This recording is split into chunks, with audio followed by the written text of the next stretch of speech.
विद्यार्थियों, आरआईज online classes में आपका हार्दिक स्वागत है।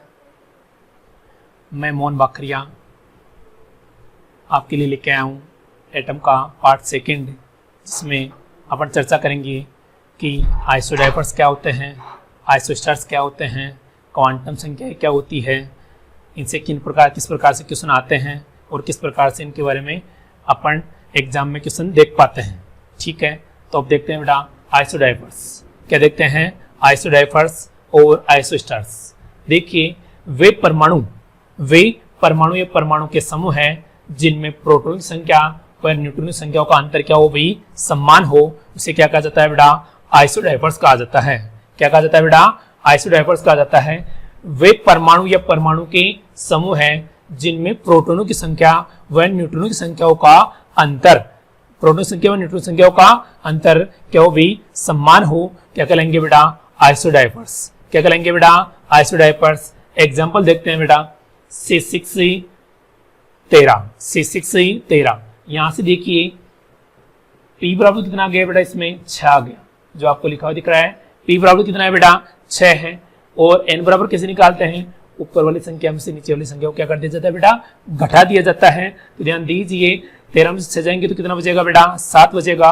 तो n बराबर कितना आ गया बेटा, इसमें 7 आ गया। क्या आ गया बेटा, 7। अब देखिए इन दोनों का अंतर देखते हैं, n माइनस p। तो ध्यान दीजिए, n बराबर कितना है बेटा, 7 और p बराबर कितना है बेटा, 6। तो इसका अंतर कितना आ गया बेटा, 1। कितना आ गया बेटा, 1। एक एग्जाम्पल तो ये हो गया। इसी में देखिए कंपेयर करते हैं, N17 15। नाइट्रोजन का परमाणु क्रमांक कितना है बेटा, 7 और परमाणु भार कितना है बेटा, 15 है। तो यहाँ प्रोटॉन संख्या कितनी आ गई बेटा, 7। प्रोटॉन संख्या कितनी आ गई भाई, 7। और न्यूट्रॉन संख्या कितनी आएगी बेटा, 15 में 7 कितना आ जाएगा बेटा, 8। कितना आ जाएगा बेटा, 8। तो ध्यान दीजिए, यहाँ से देखिए n का मान कितना आ गया बेटा, 8 आ गया, और p का मान कितना आ गया बेटा, 7। तो दोनों का अंतर कितना आ रहा है बेटा, 1। अर्थात ये दोनों एक दूसरे क्या है बेटा, आइसोडाइपर्स। क्या है बेटा, आइसोडाइपर्स। इसी प्रकार आइसोस्टार्स को देखते हैं, वे अणु या उसके यौगिक जिनमें परमाणु की संख्या व इलेक्ट्रॉनों की संख्या क्या हो भी समान हो, क्या कहलाते हैं बेटा, आइसोस्टार्स। क्या कहलाते हैं बेटा आपके, आइसोस्टार्स। वे यौगिक जिनमें परमाणु की संख्या और इलेक्ट्रॉनों की संख्या क्या हो भी समान हो, क्या कहलाते हैं बेटा, आइसोस्टार्स। ध्यान दीजिए, NO2। क्या देखिए बेटा, NO2। और एक एग्जांपल है बेटा आपका CO2। पहले क्या काउंट करेंगे बेटा, परमाणु की संख्या काउंट करेंगे। तो यहां से देखिए नाइट्रोजन कितना है बेटा, 2 है, और ऑक्सीजन कितना है बेटा, 1 है। 2 कितना हो गया, 3। 2 कितना हो गया इसका, 3। इसमें टोटल परमाणु की संख्या कितनी होगी बेटा, 3 हो गई। और यहाँ पे देखिए 2 और 1 और 2, यहाँ पे भी परमाणु की संख्या कितनी हो गई बेटा, 3 हो गई। तो पहली कंडीशन तो ये फॉलो कर रहे हैं, फॉलो कर रहे हैं कि दोनों में कितने परमाणु है बेटा, 3 परमाणु है। अब इन परमाणु में इलेक्ट्रॉनों की संख्या भी क्या होनी चाहिए बेटा, समान होनी चाहिए। तो ध्यान दीजिए, नाइट्रोजन परमाणु है, उसमें इलेक्ट्रॉन संख्या कितनी होती है बेटा, 7 होती है। 2 परमाणु थे, तो 7 इंटू कितना हो गया बेटा, 2। 7 दूनी कितना हो गया, 14। 14 प्लस 8 कितना होता है बेटा, 22। यहाँ इलेक्ट्रॉन संख्या कितनी आ गई बेटा, 22 आ गई। कितनी आ गई, 22। यहाँ से देखते हैं कार्बन प्रोटॉन संख्या कितनी होती है, बेटा, 6। तो परमाणु क्रमांक भी 6 होगा, तो इलेक्ट्रॉन संख्या भी कितनी होगी बेटा, 6 होगी। 6 ऑक्सीजन में, एक ऑक्सीजन में 8 बचे, तो 2 में कितना होगा बेटा, 16। 16 और 6 कितना हो गया बेटा, 22। तो इलेक्ट्रॉन संख्या कितनी होगी बेटा, 22। दोनों में इलेक्ट्रॉन संख्या क्या आती है बेटा, समान आती है। तो ये क्या कहलाते हैं बेटा, आइसोस्टार्स। क्या कहलाते हैं बेटा, आइसोस्टार्स। ध्यान दीजिए, आइसोस्टार्स के लिए पहली कंडीशन क्या थी कि वे परमाणु या यौगिक जिनमें परमाणु की संख्या समान हो और इलेक्ट्रॉन की संख्या क्या हो भी समान हो, क्या कहलाते हैं बेटा, आइसोस्टार्स। क्या कहलाते हैं बेटा, आइसोस्टार्स कहलाते हैं। अब आगे देखते हैं बेटा इसके बारे में, आपका वह टॉपिक जो एग्जाम में धूम मचा रखा है, चाहे वो जेट के एग्जाम हो, चाहे वो ICAR का एग्जाम हो, चाहे वो नीट का एग्जाम हो, चाहे वो JEE एडवांस का एग्जाम हो, चाहे वो JEE मेंस का एग्जाम हो, हर एग्जाम में क्वांटम संख्याओं से क्वेश्चन आते ही आते हैं और ऐसे क्वेश्चन आते हैं जो बहुत ही इजी होते हैं, जिन्हें निकालना बहुत ही आसान होता है। तो ये टॉपिक बहुत इंपॉर्टेंट है। हर साल आप चाहे जेड 2013 से लेके 2002 से लेके 2019 तक देखोगे तो हर साल क्वांटम संख्याओं से एक या दो क्वेश्चन पूछे गए हैं। लास्ट ईयर भी 2 क्वेश्चन पूछे गए थे। एक क्वेश्चन था यदि n बराबर 3 हो, यदि कक्षाओं की संख्या 3 हो तो कुल कक्षकों की संख्या होगी। उसका आंसर था 9। n² वाले फॉर्मूले से इसको निकाला जाता है। ओके, कौन सी क्वांटम संख्या आता है बेटा? मुख्य क्वांटम संख्या में आता है। और एक क्वेश्चन पूछा गया था कि कौन सी क्वांटम संख्या अभिविन्यास को प्रदर्शित करती है, तो कौन सी करती है बेटा? चुंबकीय क्वांटम संख्या। कौन सी करती है बेटा? चुंबकीय क्वांटम संख्या। तो पढ़ेंगे बेटा क्वांटम संख्याओं को, इसको पढ़ेंगे बेटा क्वांटम संख्याओं को। तो एक बार देखिए बेटा, ध्यान दीजिए, क्वांटम संख्या किसे कहते हैं? किसी परमाणु की स्थिति, आकार, ऊर्जा, अभिविन्यास, आकृति, कोणीय संवेग और चक्रण को बताने के लिए जिन संख्याओं की आवश्यकता होती है उन्हें क्या कहते हैं बेटा? क्वांटम संख्या। उसे क्या कहते हैं बेटा? क्वांटम संख्या कहते हैं। ये क्वांटम संख्या कितनी प्रकार की होती है? 4 प्रकार की होती है। कितनी प्रकार की होती है बेटा? 4 प्रकार की होती है। इसमें पहली क्वांटम संख्या कौन सी है बेटा? पहली क्वांटम संख्या है बेटा मुख्य क्वांटम संख्या। कौन सी है बेटा? मुख्य क्वांटम संख्या, जिसे किससे डिनोट किया जाता है बेटा? n से डिनोट किया जाता है। सेकेंड क्वांटम संख्या है बेटा द्विघांसी क्वांटम संख्या। कौन सी क्वांटम संख्या है बेटा? द्विघांसी क्वांटम संख्या, जिसे किससे डिनोट किया जाता है बेटा? l से डिनोट किया जाता है। और थर्ड आती है आपकी चुंबकीय क्वांटम संख्या। चुंबकीय क्वांटम संख्या जो किसके द्वारा डिनोट की जाती है बेटा? m द्वारा डिनोट की जाती है। और अंत में आती है आपकी चक्रण क्वांटम संख्या। कौन सी क्वांटम संख्या आती है बेटा? चक्रण क्वांटम संख्या, जिसे s द्वारा डिनोट किया जाता है। s द्वारा डिनोट किया जाता है। ध्यान दीजिए, इस वाले टॉपिक में प्रत्येक लाइन से क्वेश्चन बनता है। प्रत्येक लाइन से क्वेश्चन बनता है, तो इसे थोड़ा ध्यान से पढ़ेंगे और इत्मीनान से इसके बारे में क्या करेंगे बेटा? ध्यान देंगे। कॉपी और पेन लेके बैठ जाइए और इसको आराम से देखते रहिए और समझते रहिए। ठीक है, तो आगे चलते हैं बेटा इसके बारे में।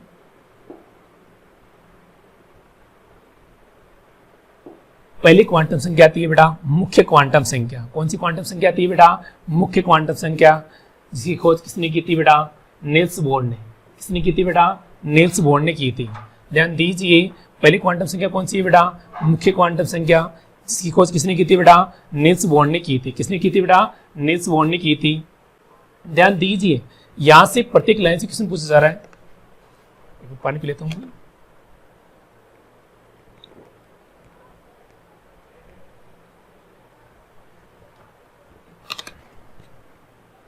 तो देखिए बेटा, यहां से देखिए, इसका जो पॉइंट नंबर फर्स्ट बना रखा है आपके लिए, वो देखिए ये किसको प्रदर्शित करती है। एग्जाम में ये क्वेश्चन बारी बारी से पूछा गया है, जेड 2018 में पूछा गया था। तो देखिए किस प्रकार से इस लाइन में क्वेश्चन आता है कि यह किसको प्रदर्शित करती है। यह कक्षा के नाम को, यह कक्षा के नाम को, ऊर्जा को, आकार को प्रदर्शित करती है। ध्यान दीजिए, 2018 में पूछा गया था कि द्विघांसी मुख्य क्वांटम संख्या किसको प्रदर्शित करती है बेटा? आकार को प्रदर्शित करती है। किसको प्रदर्शित करती है बेटा? आकार को। क्वेश्चन कुछ इस प्रकार से था, निम्न में से आकार, कोणीय संवेग और अभिविन्यास को प्रदर्शित करती है। ऑप्शन में था आपका मुख्य क्वांटम संख्या, द्विघांसी क्वांटम संख्या और चुंबकीय क्वांटम संख्या। वो उसका क्या था बेटा? आंसर था। 3 अलग ऑप्शन थे। तो इस प्रकार से एग्जाम में क्वेश्चन पूछा गया था। तो ध्यान दीजिए, मुख्य क्वांटम संख्या किसको करती है बेटा? कक्षा के नाम को, ऊर्जा को, आकार को प्रदर्शित करती है। ये कैसे प्रदर्शित करती है उसके बारे में देखते हैं बेटा।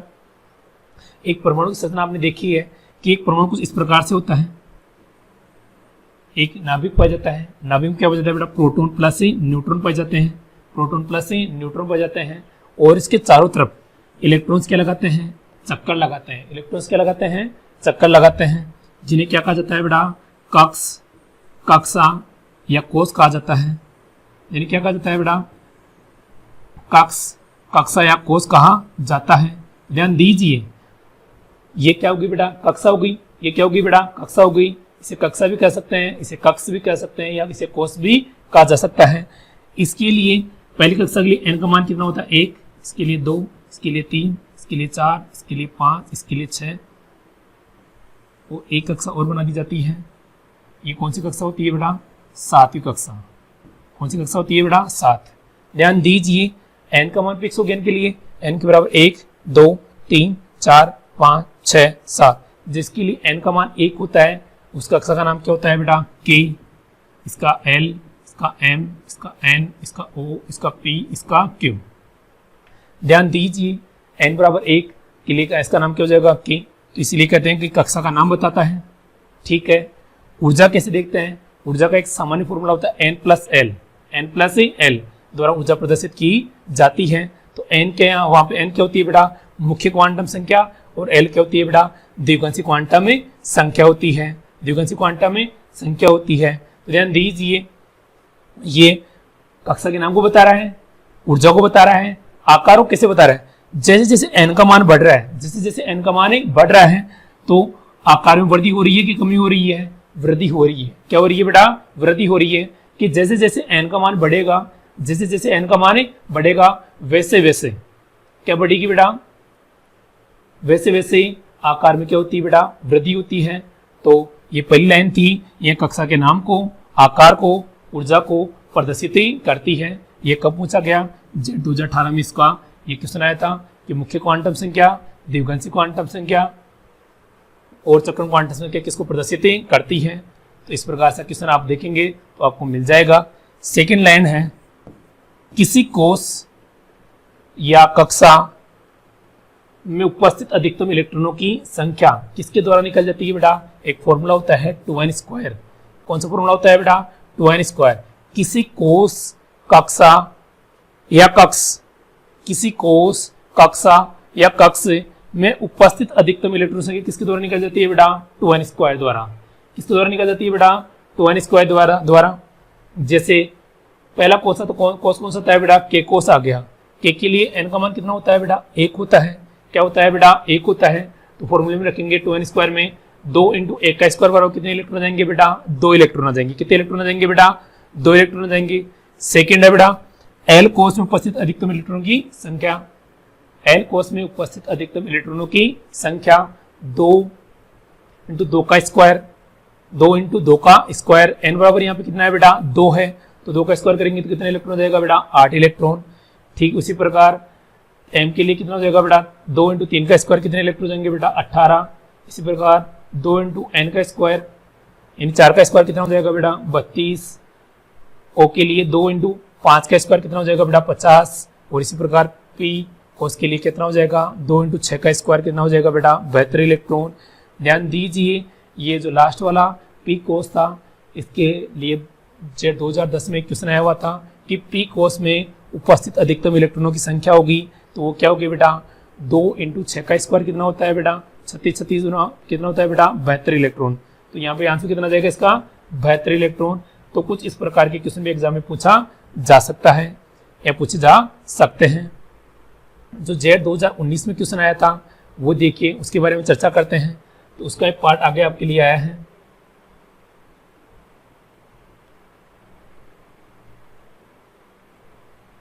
देखिए बेटा इसकी जो लास्ट वाली लाइन देखिए बेटा, किसी कोष में उपस्थित कक्षकों की संख्या, किसी कोष में उपस्थित अधिकतम कक्षकों की संख्या क्या होती है बेटा? n²। क्या होती है बेटा? n² होती है। किसी कोष में उपस्थित अधिकतम कक्षकों की संख्या क्या होती है बेटा? n² होती है। तो जैसे आपको पूछ लिया गया कि कोई परमाणु है, उसके 5वें कोष में उपस्थित अधिकतम कक्षकों की संख्या कितनी होगी बेटा? n बराबर कितना दे दिया यहाँ पे बेटा? 5 दे दिया। तो क्या करेंगे बेटा? 5 का स्क्वायर तो कितना हो जाएगा बेटा? 25। ध्यान दीजिए इसके जो क्वेश्चन में लिखा गया जेड 2019 में क्वेश्चन आया था, यदि n बराबर 3 हो, यदि n बराबर 3 हो तो उपस्थित अधिकतम कक्षकों की संख्या कितनी होगी बेटा? 9। 3 का स्क्वायर करेंगे तो कितना आ जाएगा? आंसर 9 आ जाएगा। कितना आ जाएगा बेटा? 9 आ जाएगा। तो ध्यान दीजिए ये जेड 2019 में क्वेश्चन आया हुआ है। इस प्रकार के छोटे छोटे आपको क्वेश्चन पूछे जाते हैं तो आप उनको आप क्या करोगे बेटा? बता दोगे। अब ध्यान दीजिए इसके अलावा मुख्य क्वांटम संख्या कहाँ कहाँ पे अपने प्रयोग में आती है। ध्यान दीजिए, अपन आगामी क्लासों में पढ़ेंगे कि बोर मॉडल पढ़ेंगे, उसकी इसमें इलेक्ट्रॉन की त्रिज्या निकालेंगे, इलेक्ट्रॉन का वेग निकालेंगे, इलेक्ट्रॉन की कुल ऊर्जा निकालेंगे। उसमें हर जगह आपको n जो मुख्य क्वांटम संख्या है उसका प्रयोग किया जाता है। तो ध्यान दीजिए, यहाँ से अपन थोड़ी सी सरसरी नज़र से देखते हैं बेटा कि पहला आपका है इलेक्ट्रॉन की त्रिज्या। इलेक्ट्रॉन की त्रिज्या में देखिए बेटा, फॉर्मूला क्या होता है बेटा, 0.529 इंटू एन स्क्वायर बटे जेड एंगस्ट्रम। जहाँ पे जो एन आ रहा है ना, वो क्या है बेटा, मुख्य क्वांटम संख्या है, अर्थात इलेक्ट्रॉन की त्रिज्या। यहां से क्या लिख सकते हैं कि इलेक्ट्रॉन की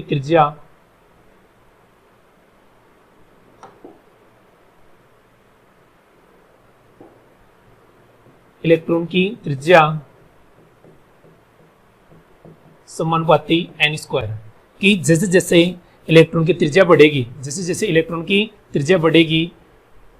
वैसे वैसे जैसे जैसे मुख्य क्वांटम संख्या बढ़ेगी वैसे वैसे इलेक्ट्रॉन की त्रिज्या बढ़ेगी। अर्थात एन का मान बढ़ने पर त्रिज्या बढ़ती है। अर्थात एन का मान बढ़ने पर क्या बढ़ती है बेटा, त्रिज्या बढ़ती है। कह सकते हैं कि त्रिज्या समानुपाती क्या होता है बेटा, एन स्क्वायर। क्या होता है बेटा, एन स्क्वायर। जैसे ही एन का मान बढ़ेगा वैसे ही त्रिज्या बढ़ेगी। अपन देखते हैं बेटा, अपन ने पहले परमाणु की संरचना देखी थी। क्या देखी थी, परमाणु की संरचना देखी थी। ये वाली परमाणु की संरचना होती है। अब ध्यान दीजिए, एन बराबर क्या था बेटा, यहाँ एन बराबर 1 है, यहाँ एन बराबर 2 है, एन बराबर 3 है, एन बराबर 4 है। तो जैसे जैसे एन का मान बढ़ रहा है तो परमाणु की त्रिज्या बढ़ रही है कि नहीं बढ़ रही है, बढ़ रही है। तो इसीलिए इलेक्ट्रॉन की त्रिज्या भी क्या होगी बेटा, बढ़ेगी। अब देखिए पार्ट नंबर 2 इलेक्ट्रॉन का वेग और कुल ऊर्जा। यह इलेक्ट्रॉन के वेग और कुल ऊर्जा को भी क्या करती है बेटा, प्रदर्शित करती है। तो पहले वेग के बारे में देखते हैं। वेग का फॉर्मूला होता है v बराबर 2.108, v बराबर 2.108 into Z upon N. Z क्या है यहाँ पे बेटा, परमाणु क्रमांक है, और एन क्या है यहाँ पे बेटा, मुख्य क्वांटम संख्या इंटू 10⁻⁻⁶ मीटर प्रति सेकंड है। अर्थात यहाँ कह सकते हैं कि v व्युत्क्रमानुपाती n, जैसे जैसे n का मान बढ़ेगा वैसे वैसे वेग का मान क्या होगा बेटा, घटेगा। इसी प्रकार कुल ऊर्जा में देखते हैं, टोटल एनर्जी में, तो E व्युत्क्रमानुपाती n स्क्वायर, अर्थात n का मान बढ़ने पर ऊर्जा के मान में भी क्या आती है बेटा, कमी आती है। क्या आती है बेटा, कमी आती है। तो ध्यान दीजिए, यहां से क्या निकाल सकते हैं रिलेशन कि R1 से बड़ा कौन है, R2 से बड़ा कौन है बेटा, R3। भाई जैसे जैसे n का मान बढ़ता जाएगा वैसे वैसे R1 इन त्रिज्या का मान भी क्या होता जाएगा बेटा, बढ़ता जाएगा।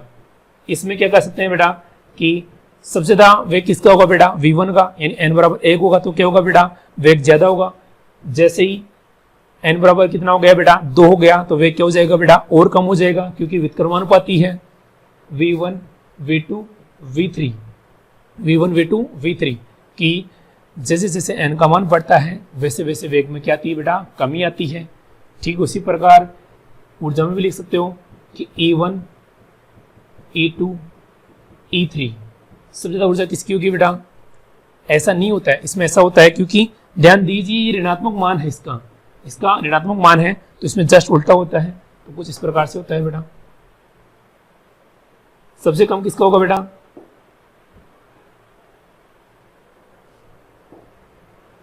सबसे कम E1 की होगी, फिर E2 की, फिर E3 की। अर्थात व्युत्क्रमानुपाती n स्क्वायर तो होता है, परंतु ऋणात्मक मान होने के कारण जैसे जैसे n का मान बढ़ेगा, ऊर्जा के कुल मान में क्या होती है बेटा, वृद्धि होती है। ठीक है, आगे देखते हैं बेटा।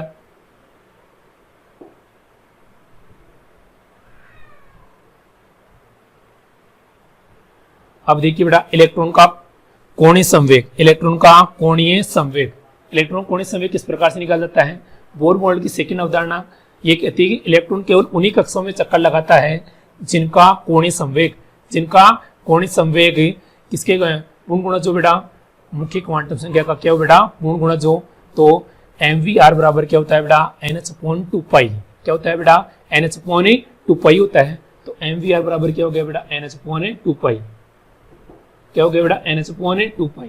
जैसे जैसे n का मान बढ़ेगा वैसे वैसे कोणीय संवेग के मान में भी क्या होती है बेटा वृद्धि होती है। क्या होती है बेटा वृद्धि होती है।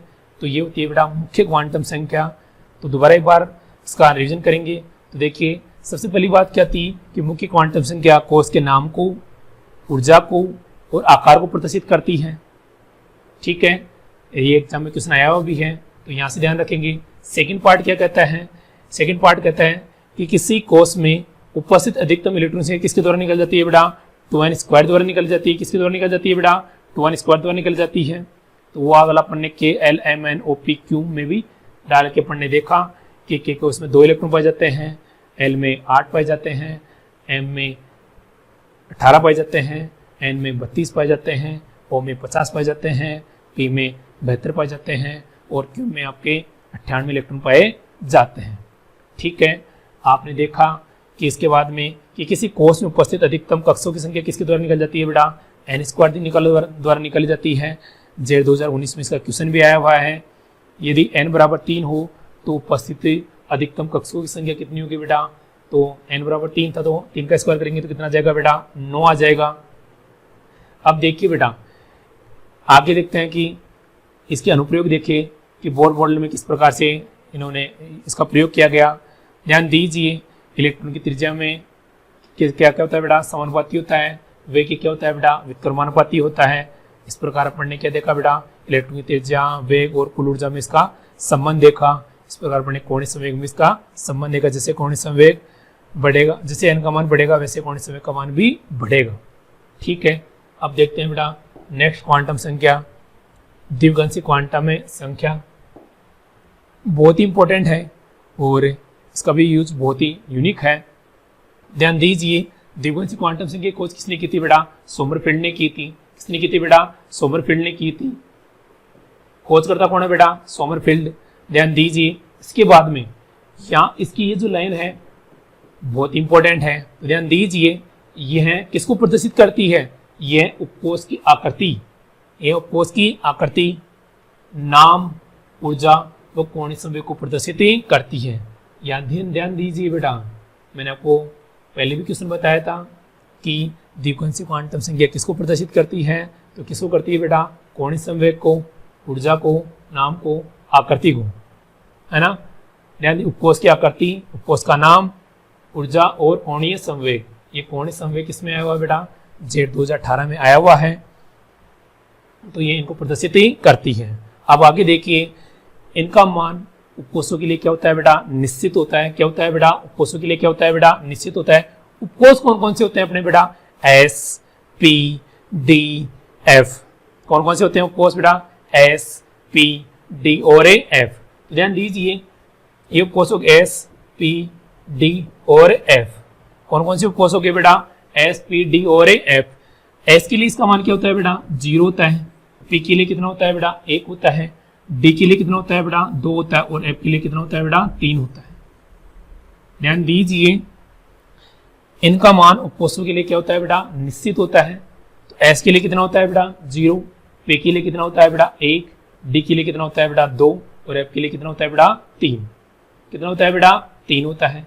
अब ध्यान दीजिए इसके अलावा किस में प्रयोग किया जाता है, किसी उपकोष में उपस्थित अधिकतम इलेक्ट्रॉन संख्या किसके द्वारा निकल जाती है 2l+1 या 4l+2, 2l+1 या 4l+2 द्वारा किसी उपकोष में उपस्थित अधिकतम इलेक्ट्रॉन संख्या ज्ञात की जा सकती है। अब ध्यान दीजिए इसका नेक्स्ट पार्ट है कि किसी उपकोष में अधिकतम कक्षकों की संख्या कैसे ज्ञात की जाए। उसके लिए फॉर्मूला दे रखा है 2l+1। क्या दे रखा है बेटा 2l+1। ध्यान दीजिए इनके बारे में आगे पर पढ़ाई करेंगे। अब देखिए नेक्स्ट चीज आई है किसी उपकोष में कोणीय संवेग, किसी उपकोष का कोणीय संवेग इस प्रकार से निकाला जाता है। तो देखिए √LL+1 h/2π द्वारा किसी उपकोष का क्या निकाला जाता है बेटा कोणीय संवेग निकाला जाता है। इसकी प्रत्येक लाइन बहुत इंपॉर्टेंट है, एग्जाम में सीधी सीधी पूछी जाती है। तो पहली लाइन कौन सी थी बेटा कि यह किसको प्रदर्शित करती है, यह उपकोष की आकृति, नाम, ऊर्जा और कोणिक संवेग को प्रदर्शित करती है। सेकंड चीज, इनका मान उपकोषों के लिए क्या होता है बेटा, निश्चित होता है। एस के लिए 0, पी के लिए 1, डी के लिए 2 और एफ के लिए 3 होता है। कितना होता है बेटा, 3 होता है। ध्यान दीजिए, किसी उपकोष में अधिकतम इलेक्ट्रॉनों की संख्या, किसी उपकोष में अधिकतम इलेक्ट्रॉनों की संख्या 2l+1 या 4l+2 द्वारा निकाली जाती है। 4l+2 द्वारा निकाली जाती है। इसके बाद में देखिए बेटा, किसी कोष में अधिकतम कक्षकों की संख्या, अधिकतम कक्षकों की संख्या किसके द्वारा निकाली जाती है बेटा, 2l+1 द्वारा निकाली जाती है। और उपकोष का कोणिक संवेग कैसे निकाला जाता है, √l+1 h/a 2π द्वारा उपकोष का कोणिक संवेग निकाला जाता है। कैसे निकालते हैं इनके बारे में देखते हैं बेटा।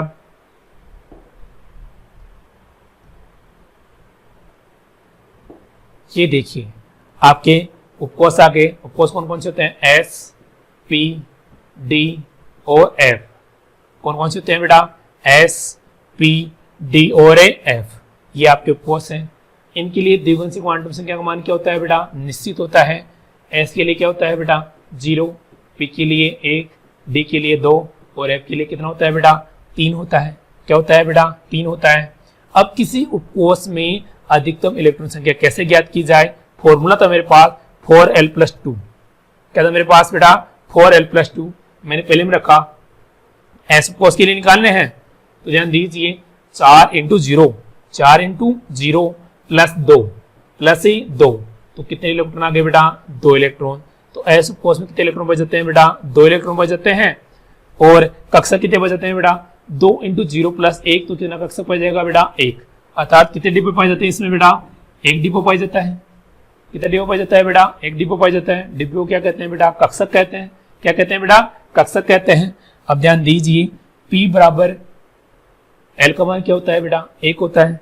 क्या होता है बेटा, 1 होता है। तो ध्यान दीजिए, 4 × 1, 4 × 1 + 2 बराबर कितने इलेक्ट्रॉन आ गए बेटा, 6 इलेक्ट्रॉन। कितने इलेक्ट्रॉन आ गए बेटा, 6 इलेक्ट्रॉन। तो ध्यान दीजिए, 2 × 1 + 1, तो कितने इलेक्ट्रॉन है, कितने कक्षक आ गए बेटा, 3 कक्षक आ गए।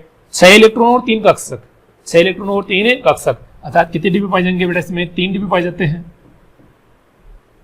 इनके कक्षकों का नाम होता है बेटा px, py और pz। px, py और pz, px, py और pz, 3 कक्षक पाए जाते हैं। अर्थात प्रत्येक कक्षक में कितने इलेक्ट्रॉन पाए जाएंगे बेटा, 2 इलेक्ट्रॉन पाए जाते हैं। ये भी कह सकते हैं कि कुल इलेक्ट्रॉनों संख्याओं का आधा, कुल इलेक्ट्रॉनिक संख्याओं के आधे क्या पाए जाते हैं बेटा, कक्षक पाए जाते हैं। इसमें 2 पाए जाते हैं, इसका आधा कितना हो गया, 1, 1 कक्षक पाया गया। इसमें 6 थे तो इसमें कितना आ गया बेटा, 3। अब आगे वाले देखते हैं, 4 × 2, 2 क्या है बेटा, L, द्विगुणित क्वांटम संख्या का मान है ना, 4 × 2 8, 8 + 2 कितने हो गए बेटा, 10 इलेक्ट्रॉन। तो इसमें कक्षकों की संख्या कितनी आ गई बेटा, 5। इसमें डिब्बे कितने पाए जाएंगे बेटा, 5 पाए जाएंगे बेटा।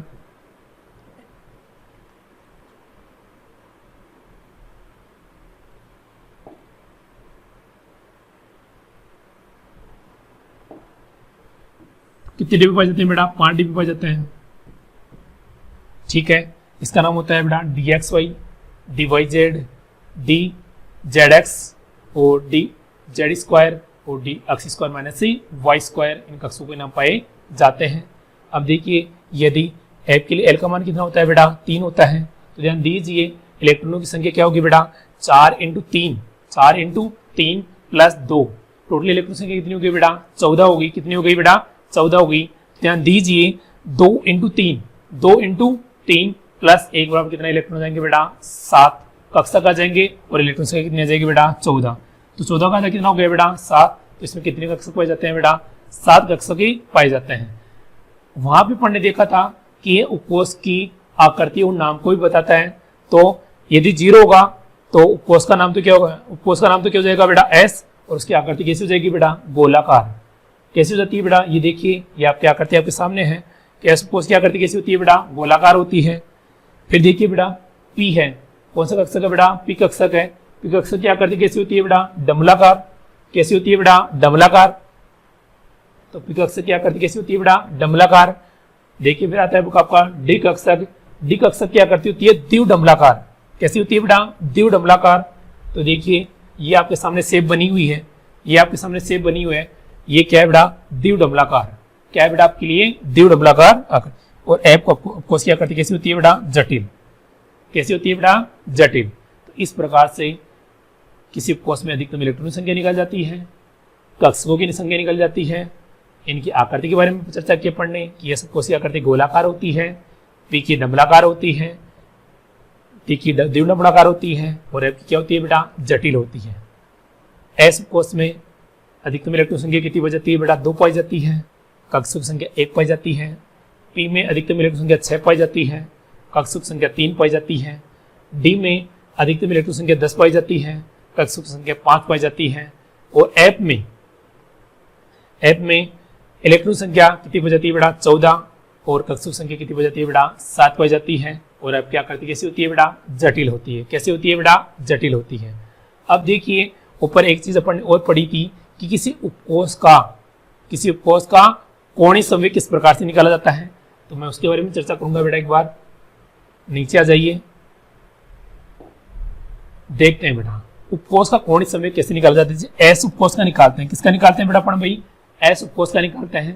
तो एस उपकोश का कैसे निकालें, ध्यान दीजिए। एस के लिए एल का मान क्या होता है बेटा, 0 होता है। क्या होता है बेटा, 0 होता है।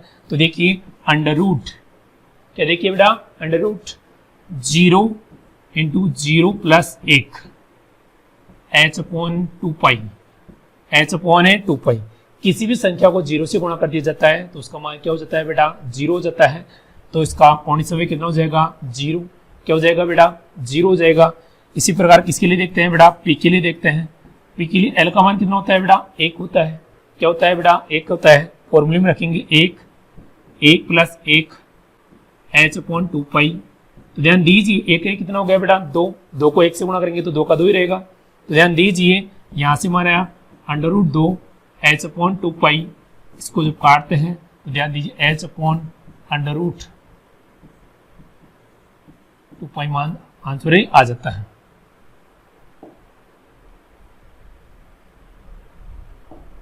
कुछ इस प्रकार से आता है h अपॉन अंडर रूट 2 पाई। इससे क्या जाएगा बेटा, माना जाएगा। इसी प्रकार आप डी का निकाल सकते हो, इसी प्रकार किसका निकाल सकते हो बेटा, आप एफ का भी निकाल सकते हो। ओनली आपको क्या करना है, एल की जगह क्या रखना है बेटा, डी में 2 रखना है, और एल में क्या रखना है आपको बेटा, 3 रखना है। एल में क्या रखना है आपको बेटा, 3 रखना है। ठीक है, अब आगे देखते हैं बेटा इसका। अब आपकी आती है बेटा मुख्य चुंबकीय क्वांटम संख्या। कौन सी क्वांटम संख्या आती है बेटा, चुंबकीय क्वांटम संख्या। खोजकर्ता कौन थे बेटा, लिंडे। कौन था बेटा, लिंडे था। लिंडे ने चुंबकीय क्वांटम संख्या क्या की थी बेटा, खोज की थी। क्या की थी बेटा, खोज की थी। तो ध्यान दीजिए सबसे इंपॉर्टेंट चीज क्या रहती है, किसको प्रदर्शित करती है, ये किसको प्रदर्शित करती है। तो ध्यान दीजिए ये जेड 2018 में भी आया और ये जेड 2019 में भी आया। इसका क्वेश्चन, वो क्वेश्चन क्या था कि निम्न में से चुंबकीय क्वांटम संख्या किसको प्रदर्शित करती है।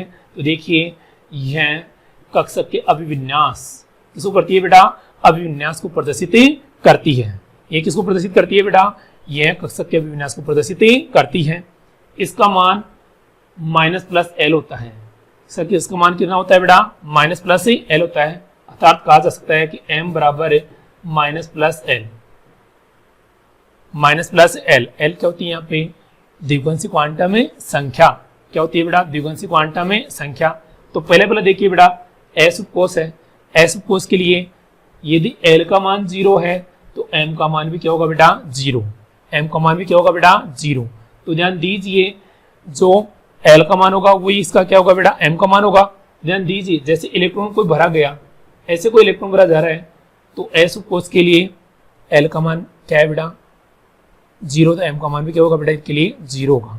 अब ध्यान दीजिए P उपकोश है। क्या है बेटा, P उपकोश है। P के लिए L का मान कितना है बेटा, 1 है। L का मान कितना है बेटा, 1 है। तो ध्यान दीजिए -+L, -+L। तो ध्यान दीजिए इसको लिखेंगे तो कैसे लिखेंगे बेटा, -1, 0 और 1। ध्यान दीजिए ये कक्षकों की संख्या को बताता है बेटा। ये किसको बताता है बेटा, उपकोश में कक्षकों की संख्या। जितनी ज्यादा संख्या होगी ना, जैसे यहाँ पे अपन ने देखा कि 0 होती है, इन मीन्स A की संख्या 0 ही है, तो इसमें कक्षक कितना होगा बेटा 1 होगा। यहाँ पे 1 2 3 कक्षक 3 संख्या है तो कितना होगा इसका कक्षक संख्या कितनी होगी बेटा 3 होगी। तो देखिए बेटा यदि इस कक्षक में कोई इलेक्ट्रॉन आ रहा है, यदि इस कक्षक में कोई इलेक्ट्रॉन आ रहा है तो उसके लिए एल का मान क्या एम का मान कितना होगा बेटा -1। यदि इसमें आ रहा है तो क्या होगा बेटा 0 और यदि इसमें आ रहा है तो क्या होगा बेटा 1। क्या होगा बेटा 1 होगा। क्या होगा बेटा 1 होगा। जैसे एग्जाम में जो नेक्स्ट क्वेश्चन अपन सोल्व आउट करेंगे उसमें देखेंगे किस प्रकार से क्वेश्चन सोल्व आउट किए जाते हैं। तो देखिए बेटा इसी प्रकार किसमें देखते हैं बेटा डी में देखते हैं। डी के लिए एल का मान कितना होता है बेटा 2 होता है। कितना होता है बेटा 2 होता है। तो ध्यान दीजिए -2 -1 0 1 और 2 1 और 2 ये क्या होगी इसके लिए चुंबकीय क्वांटम में संख्याओं की संख्या। ध्यान दीजिए 1 2 3 4 और 5 अर्थात इसमें कितने कक्षक पाए जाएंगे बेटा 5 कक्षक पाए जाएंगे। कितने कक्षक पाए जाएंगे बेटा 5 कक्षक पाए जाएंगे। तथा ऐसे कुछ स्ट्रक्चर होगी इसकी। इसमें आया तो क्या होगा बेटा -2 -1 0 1 और 2 1 और 2। तो यदि इसमें इलेक्ट्रॉन पाया जाएगा तो इसके लिए चुंबकीय क्वांटम संख्या मान कितना होगा बेटा -2। इसमें पाया जाएगा तो -1, इसमें पाया जाएगा तो 0, इसमें पाया जाएगा तो 1 और इसमें पाया जाएगा तो 2। चुंबकीय क्वांटम संख्याओं का मान होगा। इसी तरीके से किसमें देखा जाता है बेटा एफ में -3 -2 -1 0 1 2 और 3 1 2 और 3। ठीक है। यहां से देखिए बेटा एक चीज मैं द्विगुणित क्वांटम संख्या और आपको इन्फॉर्मेशन देना चाहता हूं कि कभी भी द्विगुणित क्वांटम संख्या का मान मुख्य क्वांटम संख्या से ज्यादा नहीं हो सकता। यदि द्विगुणित क्वांटम संख्या का मान मुख्य क्वांटम संख्या से ज्यादा है तो वह कक्षक संभव ही नहीं है। वह कक्षक क्या नहीं है बेटा संभव ही नहीं है। यदि बराबर भी है ना तो भी वो कक्षक संभव ही नहीं है। देखिए या बेटा इस चीज को आप क्या कर ले विशेषली नोट कर लीजिए। ये आपके क्वेश्चन सॉल्व आउट करने में बहुत ज्यादा काम में आएगी चीज। ये होती है आपकी चुंबकीय क्वांटम संख्या। इसके नीचे क्या दे रखी है बेटा चक्रण क्वांटम संख्या। चक्रण क्वांटम संख्या की खोज किसने की थी बेटा उल्हेनबेक ने की थी। किसने की थी बेटा उल्हेनबेक ने की थी। और ये किसको प्रदर्शित करती है बेटा चक्रण को प्रदर्शित करती है। किसको प्रदर्शित करती है बेटा चक्रण को। ध्यान दीजिए यहां से इसका मान कैसे डिपेंड करता है, ये किस प्रकार से होता है इसका सिस्टम देखिए बेटा। यदि कोई कक्षक में इलेक्ट्रॉन पाया जा रहा है, यदि कोई कक्षक में इलेक्ट्रॉन पाया जा रहा है तो मैं आपको सिंपली भाषा में समझाऊं तो कुछ इस प्रकार से देखेंगे बेटा। यदि इलेक्ट्रॉन अयुग्मित है, यदि इलेक्ट्रॉन अयुग्मित है तो उसके लिए मान क्या होगा बेटा +1/2। और यदि इस ऐसे ऊपर की तरफ मुंह है इलेक्ट्रॉन का तो क्या होगा बेटा +1/2 और नीचे की तरफ मुंह होगा तो क्या होगा बेटा -1/2 -1/2। ठीक है। जैसे आपको पूछ लिया गया। अब नीचे इसके क्वेश्चन देखते हैं सभी, तो उसमें आपको डिटेल्स इसके बारे में बताएंगे। तो इस प्रकार से क्वांटम संख्याओं के बारे में देखते हैं। अब देखिए इनके क्वेश्चन हैं जो मैंने आपको स्पेशली आपके लिए बनाए हैं, तो उनको देखेंगे बेटा एक बार। पहला क्वेश्चन सब बहुत अच्छी तरीके से ध्यान देंगे और कॉपी लेके बैठेंगे अपनी अपनी कि इस क्वेश्चन को कैसे सोल्व आउट किया जाए। प्रत्येक क्वेश्चन का रीजन भी देखेंगे कि कैसा क्वेश्चन क्या है। मैंने जितने भी टाइप के क्वेश्चन बने थे बनाने की कोशिश की है, फिर भी आप क्वेश्चन सोल्व आउट और कर लीजिएगा। पहला क्वेश्चन है निम्न में से कौन सा कक्षक संभव नहीं है। निम्न में से कौन सा कक्षक संभव ही नहीं है वो मैंने अभी आपको जो इन्फॉर्मेशन दी थी कि n की वैल्यू सदैव क्या होनी चाहिए l से बड़ी होनी चाहिए। l से क्या होनी चाहिए बेटा बड़ी होनी चाहिए। ना तो बराबर होनी चाहिए, नहीं क्या होनी चाहिए बेटा छोटी होनी चाहिए। यदि छोटी होगी तो भी कक्षक संभव नहीं है और बराबर होगी तो भी कक्षक संभव ही नहीं है। तो देखिए पहला कौन सा देखते हैं बेटा 1s। कौन सा देखते हैं बेटा 1s। ध्यान दीजिए किसी भी उपकोष के आगे जो संख्या लिखी होती है, जैसे 1s के आगे क्या लिखा हुआ है बेटा 1 लिखा हुआ है। p के आगे क्या लिखा हुआ है बेटा 2 लिखा हुआ है। 3f के आगे क्या लिखा हुआ है 3 लिखा हुआ है। और 3d के आगे क्या लिखा हुआ है बेटा 3 लिखा हुआ है। ये तो क्या होती है बेटा मुख्य क्वांटम संख्या। और द्विगुणित क्वांटम संख्या कैसे देखते हैं, ऐसा गया तो क्या होगी बेटा 0, p आ गया तो क्या होगी बेटा 1 और d आ गया तो कितनी होगी बेटा 2 और f आ गया तो कितनी होगी बेटा 3। तो ध्यान दीजिए पहला देखते हैं। इसके लिए n बराबर कितनी हो गया बेटा 1 और l बराबर कितना हो गया बेटा 0। क्या हो गया बेटा 0। तो ध्यान दीजिए n का मान l से बड़ा है, n का मान l से बड़ा है तो ये कक्षक तो संभव होगा। सही है। ठीक है। सेकंड देखिए n का मान कितना आ रहा है बेटा 2 आ रहा है। और एल का मान कितना आ रहा है बेटा 1 आ रहा है। 2 1 से क्या है बेटा बड़ा है, ठीक है, तो ये कक्षक भी क्या होगा बेटा संभव होगा। नंबर 3 पे देखिए बेटा 3f, क्या देखिए बेटा 3f देखिए, 3f में देखिए n का मान कितना आ रहा है बेटा 3 आ रहा है, n का मान कितना आ रहा है बेटा 3 आ रहा है, और l का मान भी कितना आ रहा है बेटा 3 आ रहा है, कितना आ रहा है बेटा 3 आ रहा है, 3 3 यानी n का मान 3 है और l का मान भी कितना है बेटा 3 है, n का मान भी कितना है बेटा 3 है और l का मान भी कितना है 3 है, तो यहाँ तो ये तो बराबर आ गया, n और l क्या हो गया बेटा बराबर हो गया, तो ये वाला कक्षक संभव ही नहीं होगा। मैंने क्या कहा था, यदि कक्षक संभव होगा तो क्या होगा बेटा n सदैव l से क्या होगा बेटा बड़ा होगा, n सदैव l से क्या होगा बेटा बड़ा होगा, ना बराबर होगा ना क्या होगा बेटा छोटा होगा। तो कौन सा आंसर होगा इसका बेटा ये वाला ऑप्शन भी देख लेते हैं एक बार। n की वैल्यू कितनी आ रही है बेटा 3 आ रही है, n की वैल्यू कितनी आ रही है बेटा 3 आ रही है, और l की वैल्यू कितनी आ रही है बेटा 2 आ रही है, तो 3 2 से बड़ा है, 3 2 से बड़ा है, अर्थात n की वैल्यू l से बड़ी है, n की वैल्यू l से क्या है बेटा बड़ी है, तो वहां पे कौन सी क्या है ये कक्षक क्या होगा बेटा संभव होगा, ये कक्षक क्या होगा बेटा संभव होगा। नेक्स्ट क्वेश्चन है बेटा, यदि ये n है बेटा, यदि n बराबर क्या हो बेटा 3 हो और l बराबर कितना हो बेटा 2 हो, l बराबर कितना हो बेटा 2 हो, तो निम्न में से कौन सा कक्षक संभव होगा, संभव ही होगा। सीधी सीधी सी है, n बराबर अपन क्या रखेंगे 3 रखेंगे और l बराबर जैसे ही अपन 2 रखेंगे तो क्या आ जाएगा बेटा d आ जाएगा, क्या आ जाएगा आपका d आ जाएगा, तो इसका आंसर क्या हो जाएगा बेटा 3d, क्या हो जाएगा बेटा 3d हो जाएगा।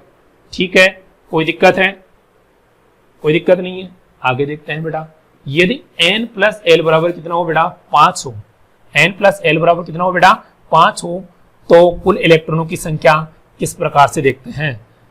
यदि n प्लस l बराबर कितना हो बेटा 5 हो, तो कुल इलेक्ट्रॉनों की संख्या और कुल कक्षकों की संख्या, कुल कक्षकों की संख्या या उपकोषों की संख्या किस प्रकार से देखी जा सकती है। तो देखिए बेटा, ऐसे वाले मैटर को कैसे सोल्व आउट करेंगे।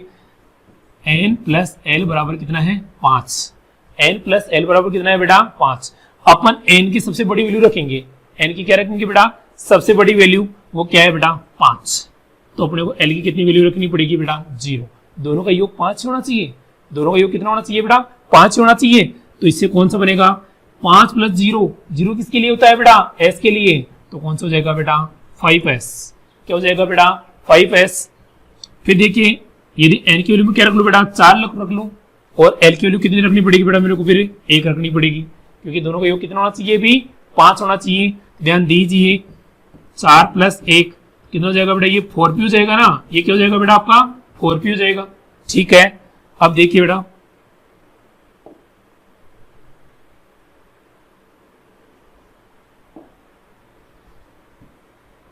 ये 4p हो गया, अब मैं 3 प्लस 2 रख सकता हूं बेटा मैं, क्योंकि n की वैल्यू l से बड़ी है यहां तक। तो ध्यान दीजिए, यहां से क्या बन जाएगा बेटा 3d, क्या बन जाएगा बेटा 3d। क्या मैं ये लिख सकता हूं 2 प्लस 3, n की वैल्यू 2 आ रही है और l की वैल्यू 3 आ रही है, अर्थात l n से बड़ा हो गया, तो ये कक्षक तो संभव ही नहीं होगा, तो ये कक्षक संभव नहीं होगा, तो इसको काट देंगे। ध्यान दी, s में कितने पाए जा सकते हैं बेटा इलेक्ट्रॉन मैक्सिमम 2, p में 6 और d में कितने बच जाते हैं बेटा 10, तो टोटली वो कितना हो गया बेटा 18 इलेक्ट्रॉन। कितने इलेक्ट्रॉन आ गया बेटा 18 इलेक्ट्रॉन। और सेकंड क्वेश्चन का भी जवाब मिल गया कि कितने उपकोषों की संख्या हो गया, कक्षों की संख्या होगी 3, तो उपकोषों की संख्या होगी और कुल इलेक्ट्रॉन कितने होंगे बेटा 18, तो इसका आंसर कितना आ जाएगा बेटा 18। अब ध्यान दीजिए, यदि n प्लस l बराबर 7 हो तो संभावित कक्षकों की संख्या, जैसे मैंने ये निकाला था कि एक तो बन जाएगा 5s, एक 4p, 3d बन जाएगा, इसमें कितने 3 आ रहे थे, उसमें कितने आ जाएंगे बेटा आपकी 4, कितने आ जाएंगे बेटा 4, तो इसका आंसर क्या हो जाएगा बेटा 4। फिर आगे देखिए क्वेश्चन, यदि n बराबर 5 हो तो संभावित कक्षकों की संख्या कितनी होगी बेटा। यदि n बराबर कितना हो बेटा 5 हो तो संभावित कक्षकों की संख्या कितनी होगी बेटा, वो मैंने आपको बताया था, मुख्य क्वांटम संख्या पढ़ने पड़ी थी, जेड 2019 में भी क्वेश्चन आया था। यदि n बराबर 3 हो तो कुल कक्षकों की संख्या कितनी होगी बेटा n² होती है, यहाँ पे n बराबर कितना दे रखा है 5 दे रखा है, तो क्या करेंगे 5 का स्क्वायर करेंगे तो कितना आ जाएगा बेटा 25, कितना आ जाएगा बेटा 25 आ जाएगा। ठीक है,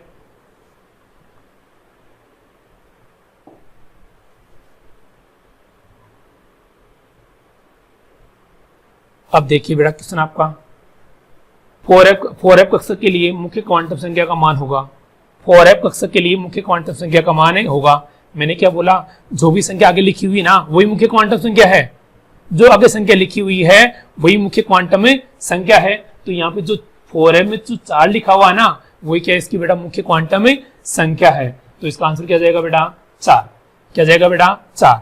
इसके अलावा भी बहुत इंपॉर्टेंट क्वेश्चन है आपके लिए, वीडियो के नीचे डिस्क्रिप्शन में आपके लिए PDF डाल दी जाएगी, आपके लिए क्वेश्चन सीट डाल दी जाएगी, इसके टेस्ट डाल दिए जाएंगे, आप उसमें आराम से देख सकते हो। फिर भी जो भी कोई क्वेश्चन में दिक्कत आती है तो आप मुझे ऐप के चैट सिस्टम द्वारा क्वेश्चन पूछ सकते हो और इस चीज़ के बारे में बता सकते हो। आप इस वीडियो का रेस्पॉन्स दीजिए और बताइए कि कहाँ कौन कौन सी दिक्कतें आ रही हैं। धन्यवाद।